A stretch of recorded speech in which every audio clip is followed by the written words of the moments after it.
Hello everyone and welcome to Torah Clicks. Since it is Yemei Elul and it's a time for tshuva, I thought that it would be an especially appropriate time to begin a series on Musar and specifically on the great Sefer Mesillas Yesharim. You know, they say over from Rabbi Miller that somebody once asked Rabbi Miller about fasting after having done an Avera. Somebody transgressed the sin, he did an Avera, he felt badly for it, he wanted to do tshuva. And it is brought down in many of the Mussar Sfarim that a good way to gain repentance for doing an Avera is by fasting. If you pain yourself through fasting, it shows that you have true regret for what you did. You pain yourself in regret over the hate that you did, and that's a way to gain kapara. It reminds you of the severity of what you did, it reminds you not to do it again. It shows that you have true regret, and that's a way, it's something that you could do to earn kapara. So somebody asked Rabbi Victor Miller, Zechet Tzadik L'Vracha, is this a good idea? I did an Avera, should I do a Tainus? Rabbi Miller responded that while it is brought down in the names of great people, that a Tainus is a good idea after a Chet, in his mind, he thinks that the best thing to do after having done a Chet, in order to concretize your tshuva, the best thing would be to learn the Sefer Mesillas Yesharim 10 times. The reason for that is because the Sefer of Mesillas Yesharim really shows you what life is all about. It really shows you the path that a person should be taking on his life. It reminds you why you're here, what it is that you're supposed to be accomplishing in your life. Why did the Ribbono Shel Olam put us here? What are we doing on this world? What were we created for? We weren't created to indulge in all of the pleasures of Olam Hazeh. That's not what we're here for. What we're here for ultimately is for spiritual growth. And Mesillas Yesharim, literally translated as the path of the righteous, that shows us the path to take. It shows us what we should do and what we can do with our lives. It shows us why human life is so precious and so special, and what's so special about being a Fruma Yid, about being a Torah Yid, what we can accomplish with our lives, the tremendous goals that we can accomplish, and how we could get there. So without further ado, let's jump right into the Hakdama of the Ramchal, the preface that he wrote to the Sefer Mesillas Yesharim. While this section of the Sefer is referred to as a Hakdama, only a preface, in many ways it's really an integral part of the Sefer. It lays out really to you the purpose of the Sefer. Sorry about the phone ringing in the background. I hope it's not too much of a distraction. It should stop momentarily. So, Amar HaMachaber, the author says, HaChibur Hazel lo chibartiv lelamed livnei adam es asher lo yoda'u.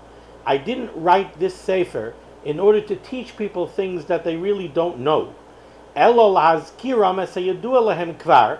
Really, the reason I wrote this sefer is to remind them of things that they already know.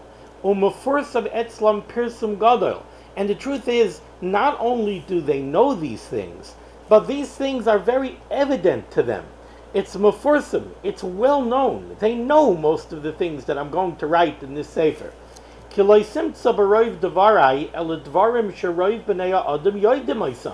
Most of what I'm going to write in this sefer, says the Mechaber, most people know it already. Now the truth is, I think you have to say that when Mesillas Yesharim wrote his sefer, he thought he was giving it out to a pretty scholarly audience, because there are definitely lots of things that we're going to see in here that most people do not know.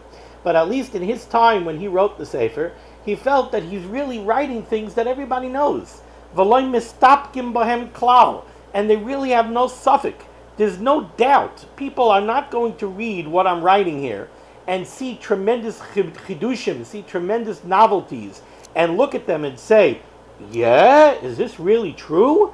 Really, the things that I'm going to write here, says the Mechaber, the Mesillas Yesharim, these are things that are well known and they're not in doubt. Everybody knows them, everybody agrees to them. Ella, so why do I have to write it?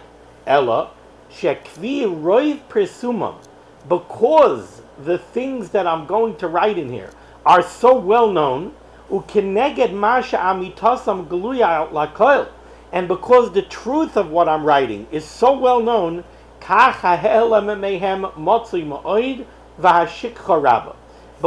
the things that I'm going to write are so well known, and because they're taken as being so self-evident, That's why people forget them. And over here, the Mechaber is telling us something that we really have to think about. This is really an important piece of human nature that you have to understand. And that is that sometimes when something is so obvious, we take it so for granted, we don't internalize it. We don't really think about it.